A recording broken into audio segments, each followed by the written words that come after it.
கர்த்தருக்கு சோத்திரம். இன்று கர்த்தர் நம்மோடு பேச விரும்புகிற வார்த்தை, சத்துருக்கள் உன்னை மேற்கொள்ள முடியாது.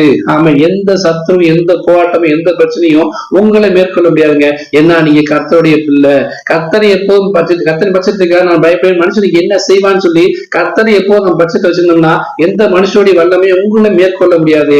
சங்கீதக்காரன் தாவீது அழகா சொல்றாரு, கர்த்தாவே என் சத்துருக்களுக்கும் சத்துக்கள் என்னை மேற்கொண்டு மகிழ விட்டாமல் நீர் என்னை கை தூக்கி எடுத்த போற்றுவேன். பாத்தீங்களா, எந்த சத்துரு மேற்கொள்ள முடியாம கர்த்தர் உங்களை கை தூக்கி இருப்பாருங்க. அது மட்டும் இல்லாம என்னிலும் பலவான்களா இருந்த என் பலத்த சத்துருக்களுக்கும் என்னை பகைகளுக்கும் என்னை விடுவித்தார். எப்படி கர்த்தர் ஆசீர்வாதம் எப்படி இருக்குன்னா, கர்த்தர் சத்துரு பந்தி ஆயத்தப்படுத்தி உன் தலையை என்னால அபிஷேகம் பண்ணுவேன், உன் பார்த்து நிரம்பி வழியும் சொல்லி கர்த்தர் சொல்றாங்க.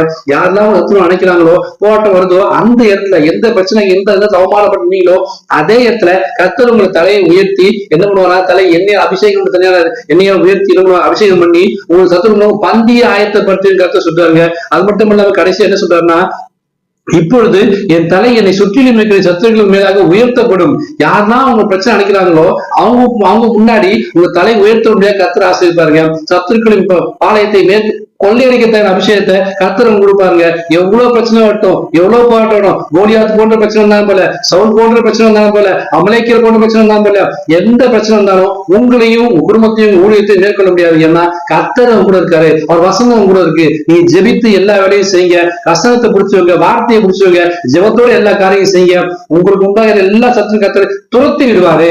இன்னைக்கு கர்த்தர் பேச விரும்புகிற வார்த்தை, எந்த சத்துருவும் உங்களை மேற்கொள்ள முடியாது. வெள்ளம் போன்ற பிரச்சனை வரலாம், ஆனா எல்லா என்னோட தெற்கத்திய வேலை திருப்புறது போல கர்த்தர் எல்லாவற்றையும் திருப்பி உங்களுக்கு மிகப்பெரிய ஆசீர்வாதத்தை, விடுதலையை, பாதுகாப்பை இந்த நாளை கர்த்தர் கொடுத்து ஆசீர்வதிப்பாராக. ஆமென். God bless you.